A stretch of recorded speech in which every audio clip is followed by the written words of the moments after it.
Hello guys, welcome and welcome back again to my channel. In today's video I'll be showing you how to make this summer inspired dress. As you can see, it is so flowery and vibrant and colorful in my own opinion, and it is a halter neck and the back is really open, so it's a custom made dress. So yeah, I really love the outcome, and I'm going to show you what the back looks like in a bit. Okay, so this is what the back looks like, and I really love the flare detailing as well. So let's just jump right into the video. So for this, I decided to go create a pattern so that I know what I'm working with. So I'm just drawing a line right there, which is going to serve as the guide for the rest of the pattern making, and it's also going to serve as the shoulder line. So what I'm doing right now is measuring from the shoulder to the waistline. So you want to take your measurement from your shoulder to your waistline and just mark that across, and after doing so you're going to take a measurement from your shoulder to your bust area and mark that as well.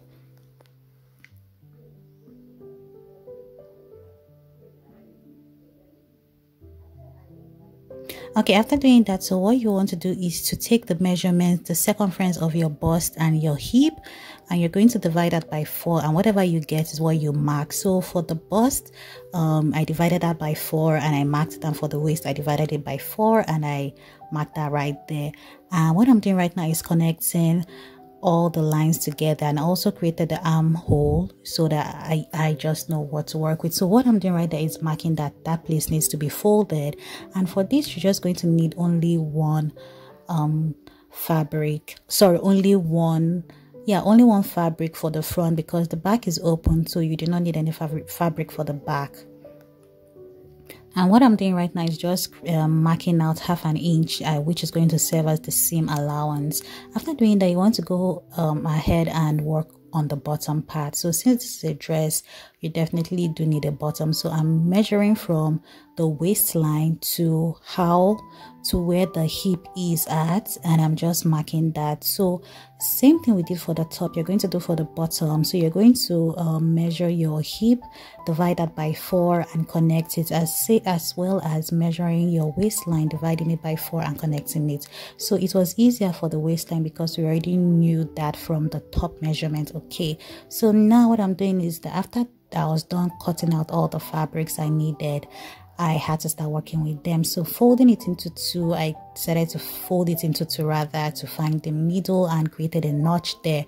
So this is going to serve as the band, which is going to be at the neck to help in tying the dress. So before doing that, what I'm doing right now is folding the top a bit because the neckline was too big, and for the halter neck it needed to be smaller than it was, so I folded it into 2 on both sides.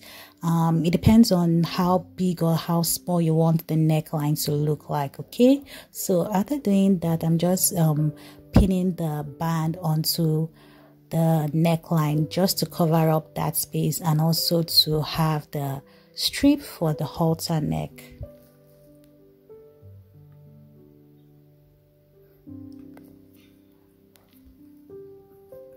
Okay, after you're done doing that, the next thing you want to do is just go sew round that, and after sewing it, this is what it looks like. So after done doing so, you want to focus now on the strip, and this is a very stretchy fabric, which I absolutely love. And what I'm doing right now is that because it's so stretchy, it was easier for me to create the folds, and after creating the folds I sewed all of them. So she wanted the strips, or the strap or the strips, to be so long, so that was why it was so long. Okay, and now this is for the bottom part, and what I'm doing is that I want to connect both the top and the bottom together. So I'm connecting the edge of the top to the edge of the bottom on both sides. That way it's just easier for me to pin the rest down, so that it doesn't look one side doesn't look smaller or bigger than the other.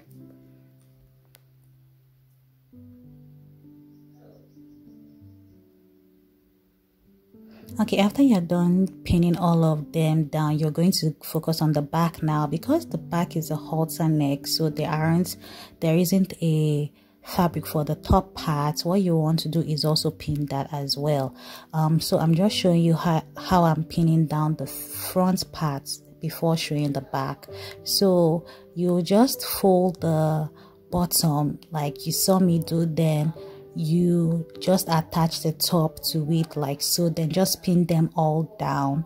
It just makes it easier for sewing. And when I was sewing this, I used a straight stitch, not a zigzag stitch, okay, because even with the zigzag stitch, it was still easy for me to stretch and, you know, fit in and all that. So that's good. So I'm just pinning the back and sewing them down. So now for the bottom part, what you want to do for the bottom part is take the measurement of the circumference of the bottom, the widest part, and multiply that by 2, and you're going to have your strip for it, so that way it gives you the flare you need.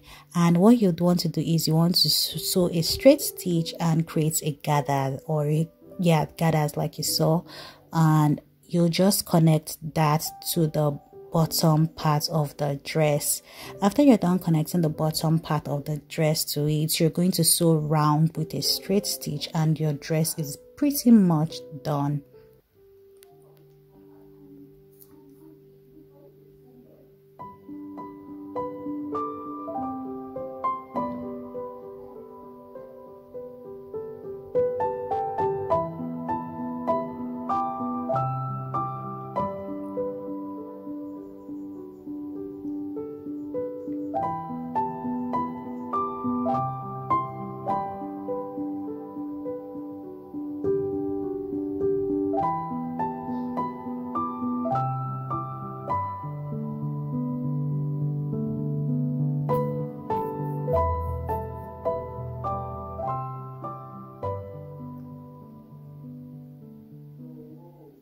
So after sewing it, this is what it looks like. As you can see, this was a very simple dress to do, and it's actually one of my favorite dresses I have done so far.